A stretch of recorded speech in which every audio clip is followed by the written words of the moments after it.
Well, good evening, everyone. Welcome to Convention of States, Indiana Live. Got a question for you.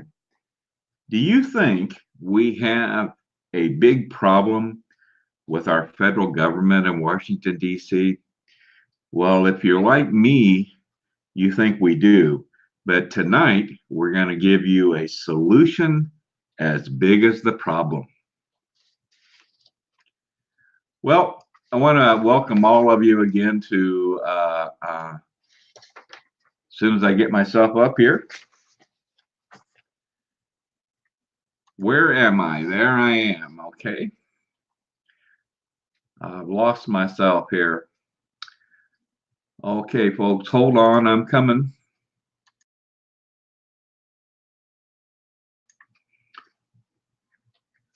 All right. Well, I hope you all can hear me. I can't get myself on the screen right now. I don't know what the problem is. But we'll keep trying. We'll move on here. My name's Dale Parrish. I'm the state director for Convention of States here in Indiana, and just want to kind of fill you in on how our broadcast runs. This evening, we're going to have two segments basically to the broadcast. Our first segment will be doing a topic discussion.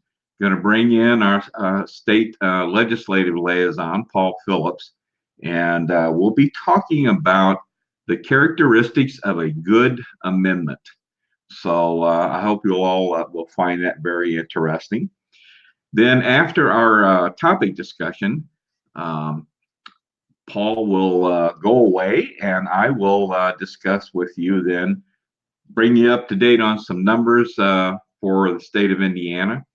And then we'll get into a basics presentation. These will be the tenets of Convention of States that we all follow as part of the movement. So hopefully for those of you that are not in the movement as yet, hopefully this will be a bit of an education for you. So now before we go any further, I do want to issue a warning that in the event that the broadcast would terminate for whatever reason, just figure that it's a technical problem, and this has happened in the past, but it's just a technical problem, and don't wait for us to come back on. It's just too difficult, takes too much time to get everything up and going. So just plan on tuning in with us for our next broadcast, which would be next Monday, June 10th. All right, let me bring on Paul here, and hopefully I'll reappear in here, and we can, the two of us. Paul, are you there? Yes. Hi, Dale. You're there, but I'm not. I don't know what. I wonder why I'm not showing up here. I'm gonna help back into the broadcast. Well, for some reason, Paul, it doesn't want to show me tonight. You can hear me okay, right? Oh, certainly. Okay. Well, you got the show, Paul. You're it for this evening. All right. Okay.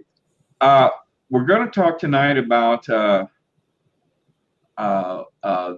characteristics of a good amendment. And of course, we're all about Convention of States, where we will be holding a convention to propose the good amendments. So, but I thought we would let's start it off here talking about what a good amendment is, and let's if you want to get into there are a number of sources out there already for existing amendments. You want to absolutely probably one of the leading sources would be Mark Levin's book, The Liberty Amendments, which was published right around the same time that the Convention of States project started. My understanding is both were created independently, but at about the same time, and it's led to a pretty natural partnership. Then Governor Greg Abbott of Texas has published what he calls the Texas Plan. There are 10 or so amendment proposals there. Another that's one of my favorites is Randy Barnett is a constitutional law attorney at Georgetown University. He's published a book, Restoring the Lost Constitution, which in the appendix lists his recommendations for amending the Constitution. And then, of course, back in 2016, Convention of States held a simulated convention. And out of that simulated convention, there were 6 proposed amendments. And then finally, one of my favorite sources too would be to look to state constitutions where states have experience with certain amendments that we might want to apply to the federal government as well. All right, great. Okay, now I know, Paul, you and by the way, I should have mentioned this. We're using as a resource tonight Paul's podcast, Characteristics of a Good Amendment, and which you can find a link to his podcast on our YouTube channel, COS Indiana on YouTube.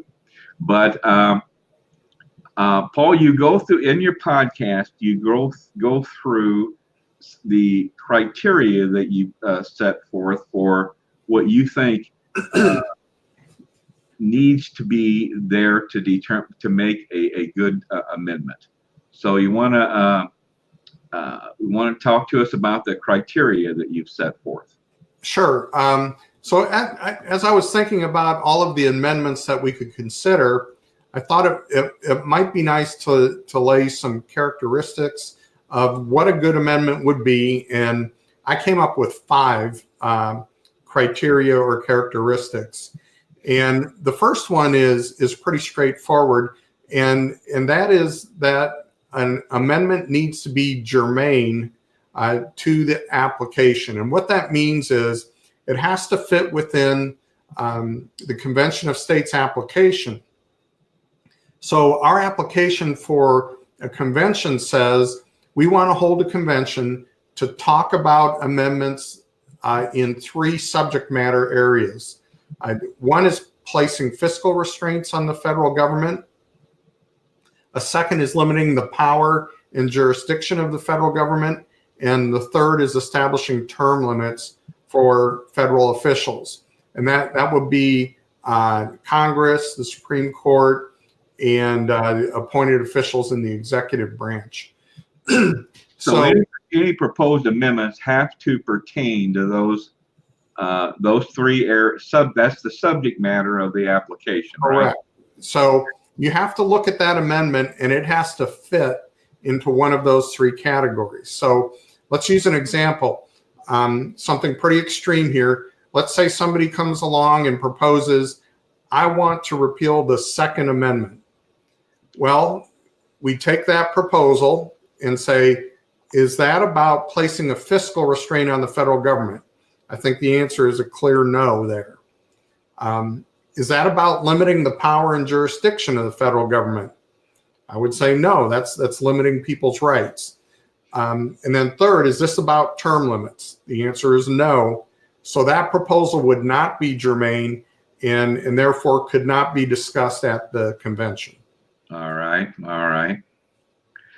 Well, and that's very important because as we've talked about in past broadcasts about the possibility of a runaway convention, it's very, very important that that subject matter be adhered to, and that really sets the agenda for the convention. And anything outside of that just would not be germane to the agenda of the convention. Absolutely. Okay, and the next criteria I think you said was brevity. Brevity, and that's a characteristic of most of the Constitution. It's a pretty brief document, and short, simple, clear language is better. I mean, I think that's just common sense. So amendments that are short and easily understood. An example of amendment that would fit that criteria, that one that I like, would go something like this. And this, by the way, comes from a number of state constitutions. And it requires all bills will be limited to a single subject clearly stated in the title. So a short little sentence, but very powerful, very easy to understand. And by the way, this is one that I would love to see proposed at the convention. Okay. All right. Brevity. Okay. The next criteria that you had put forth, structure over substance. Yeah, this is a little more complex of a criteria, but maybe it'll make sense when I give an example here. Pardon me. So substance deals with what can be done, what the federal government can do. Structure deals with how the government can do something. And the argument here is that a structural amendment tends to be self-reinforcing, and it's superior to a substantive amendment. So let's talk about real world example, pardon me, with the balanced budget amendment. So a common form of the balanced budget amendment, which is proposed by the Balanced Budget Amendment Task Force, would say the federal government is required that expenditures do not exceed receipts except in emergency circumstances. So that's a substantive way of stating that amendment. It's saying what can be done, or requiring that the budget must balance. But there's lots of questions in here. For example, what's an emergency circumstance? Who decides what an emergency is? What expenditures are included in there? So that there's just a lot of wiggle room. A way to restate that in a structural way is the form that the Balanced Budget Amendment took coming out of our proposed or our simulated convention in 2016. And it goes like this.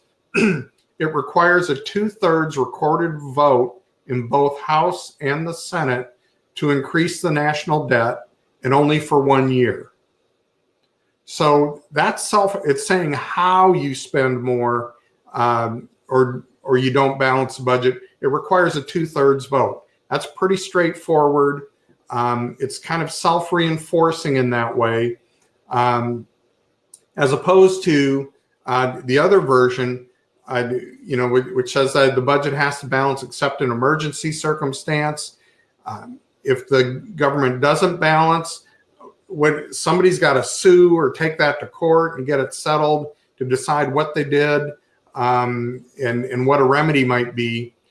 Whereas the structural version, simply requiring a 2/3 recorded vote in both houses, that's pretty straightforward. That vote either happened or it didn't. So it either balances or doesn't. Okay. I hope that makes sense. Like I said, that's a little more complicated. All right. All right. Well, the next criteria that you had mentioned in your podcast was expansive language. Yeah, a good amendment would avoid expansive language, or language that can be expanded beyond its meaning. Maybe an example of expansive language that's in the Constitution today is the General Welfare Clause, saying that the government can spend for the general welfare, which I believe was intended to say any spending has to benefit the nation as a whole, and not just one state or company or something like that. So that language has been expanded, yes, to give the government more power. Another example might be a proposed amendment that would prohibit the federal government from unfunded mandates on the states. So requiring the states to do something and they can't pay for it. We'd probably be in favor of that, but that's some expansive language, I think. So if we prohibit unfunded mandates, are funded mandates okay? So can the federal government tell the states what to do as long as they send money with it? Yeah. I think we wouldn't want that either. So Right. you kind of have to be crafty and think through, how could a Supreme Court justice read something into this that isn't there, and try to defend against that. Right. Okay. Well, the last criteria that you mentioned is real world. Yeah, I would think it's very important with any amendments that are proposed that we have some real world experience. I don't think this is an area where we can play around with unproven ideas in the federal government. A good place to do that is in the states. So where do we find real world experience? One of the first places I'd say is in state constitutions. So if we've got something that has been done in the states, for example, term limits for the legislative branch, there are 15 states which have enacted term limits. We have some experience with it. We know the unintended consequences, the positives and the negatives of it, and we can make some informed decisions of whether that would be a good fit for the federal government. The other way you would have something where we have real world experience is returning portions of the federal Constitution to a previous state. For example, repealing the 17th Amendment. So if we were to do that, we'd switch from selecting senators by popular vote back to senators selected by the state legislature. And we clearly have had experience with that for the first, approximately 150 years of our government. Okay, well, I guess to sum up here, then when we get into to proposing amendments, a lot of thought needs to be going into how these amendments are stated, and not only for the current situation, but how they're going to be viewed and interpreted in the future. So that's correct. It's a process requiring a lot of purposeful thought. So absolutely. All right, Paul. Thank you very much. You're welcome. On tonight. Well, folks, apparently I am still not going to be showing up on the stream tonight, so that's okay. I'm going to go ahead and bring up my presentation that are the PowerPoint that I want to use, and we'll, if we can get this working, we'll get into that segment of our presentation tonight. And here we go. Okay. Well, I want to first give you a few resources and information about what we have available to us here in the state of Indiana. And the very first thing is our main website, which is conventionofstates.com. Now, this is a national website, but we utilize it, of course, a great deal here in Indiana, and you'll hear us make reference to this website frequently. Now, embedded in this national website is our state website page, which would be conventionofstates.com/Indiana. And obviously, that's a more focused look at the state of Indiana. Social media platforms, we're on Facebook, Convention of States Indiana. As a matter of fact, our broadcast tonight is coming to you through the state Facebook page for us here in Indiana. YouTube channel, we have COS Indiana. Now, our YouTube channel is very much an educational resource. We have narrated PowerPoint presentations on there. We have recordings of these broadcasts. We also have links to all of Paul's podcasts that he has done. He's generated over 20 now different podcasts.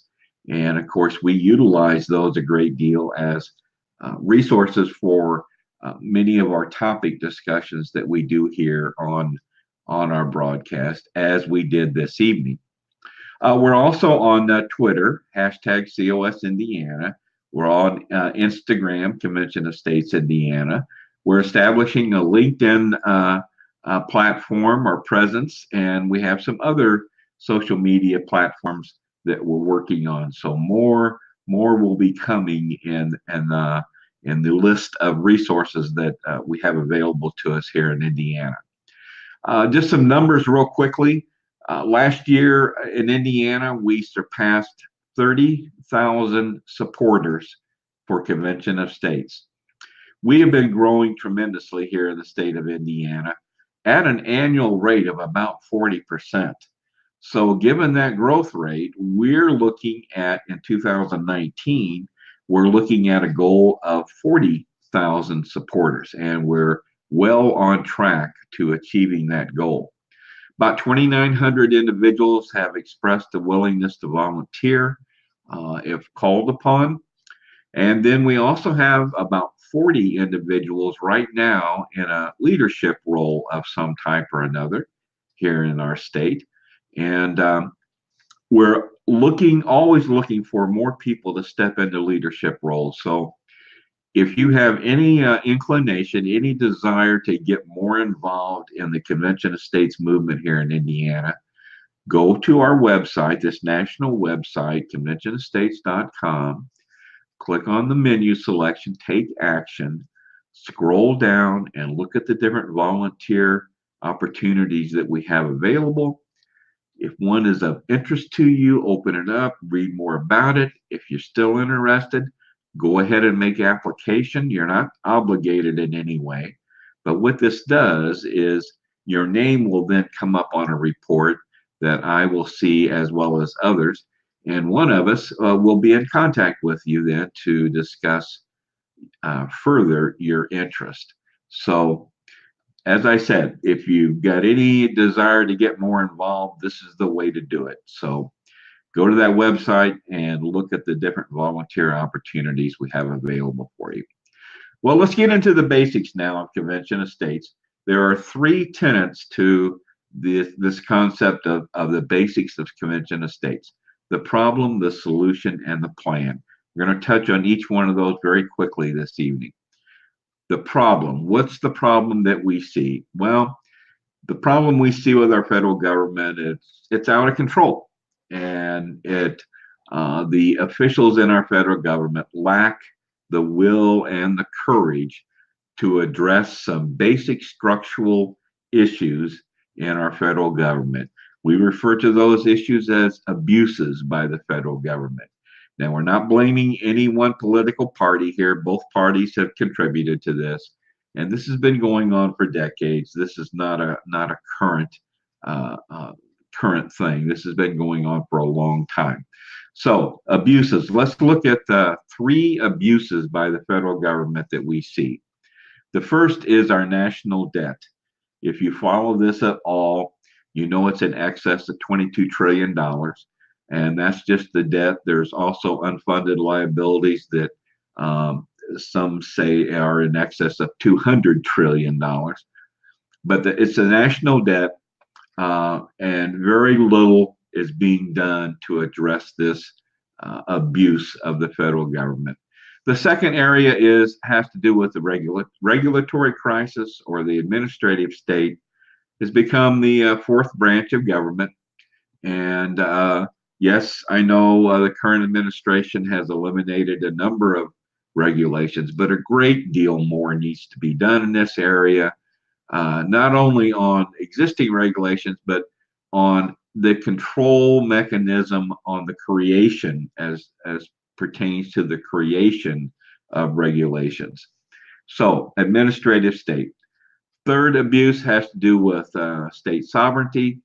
When the country was founded, the dual federalism was in effect, where the federal government and the states would share power and control. Well, that's all the scales have all tilted in favor of the federal government. Now, we think obviously power, money, and we think career politicians play a role in this.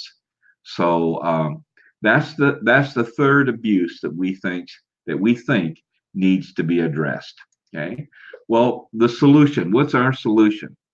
Our solution is right in the Constitution. It's in Article 5 of our Constitution. Now, Article 5 describes two methods to propose amendments to the Constitution. I'm going to touch on each of those methods very closely here, very briefly.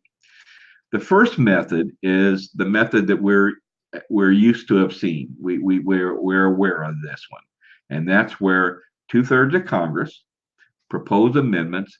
Then they have to be ratified by 3/4 of the state legislatures, which would be 38 states.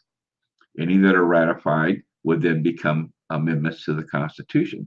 Well, there's a second method in Article 5. We're not making this up. It's right in Article 5. And that is holding a convention of states for the purpose of proposing amendments to the Constitution. Now, in order for this convention to be held, it takes 2/3 of the state legislatures, which would be 34 states, to make application and requesting that this convention be held. Once again, now, any proposed amendments that would come out of the convention would once again have to be ratified, just like in Method 1, by 3/4 of the state legislatures, or 38 states. This is what we're all about. This is what we want to see happen. And we want to see proposed amendments to come out of the convention to address those abuses that we identified in the problem area.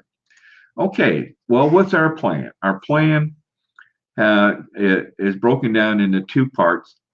The first is the application strategy. Well, we have actually drawn up the application that we want to get 34 states to pass.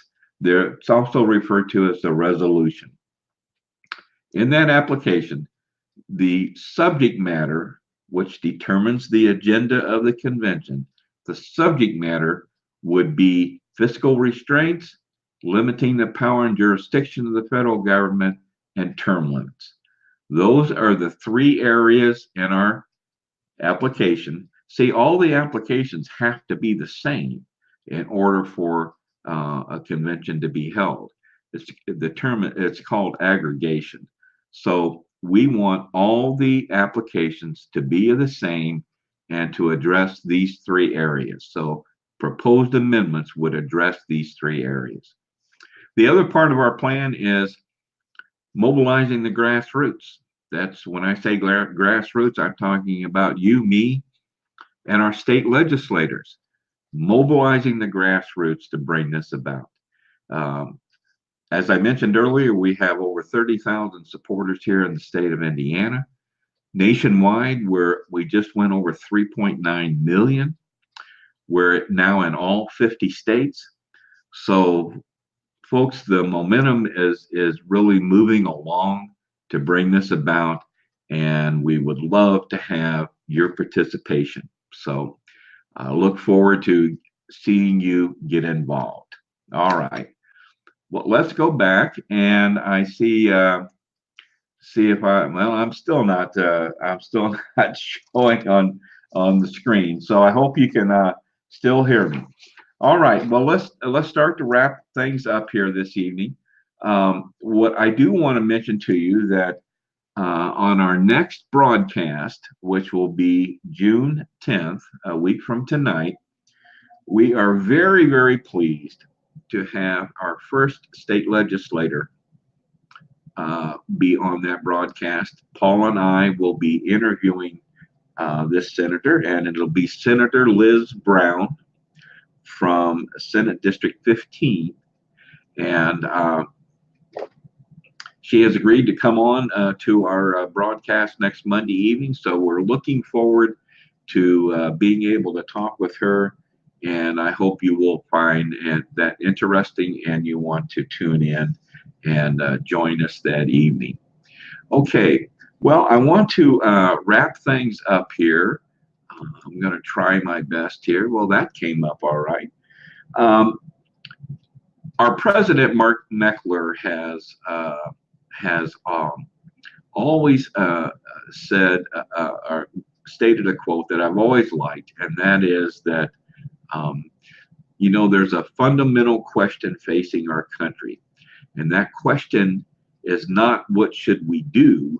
The fundamental question is who will decide, and we think that more of the decisions should be made by you and our state legislators more than Washington, D.C. So that's it for us tonight, folks. I do want to recognize a person that tuned in with us this evening, Mary Westenhofer. So, Mary, thank you for tuning in. Appreciate you watching our broadcast this evening. So, folks, that's it for tonight. Once again, we'll be back next Monday evening, June 10th, and we're going to have Indiana Senator Liz Brown as our guest next Monday evening. So, thank you. Have a good evening, and we'll see you next week.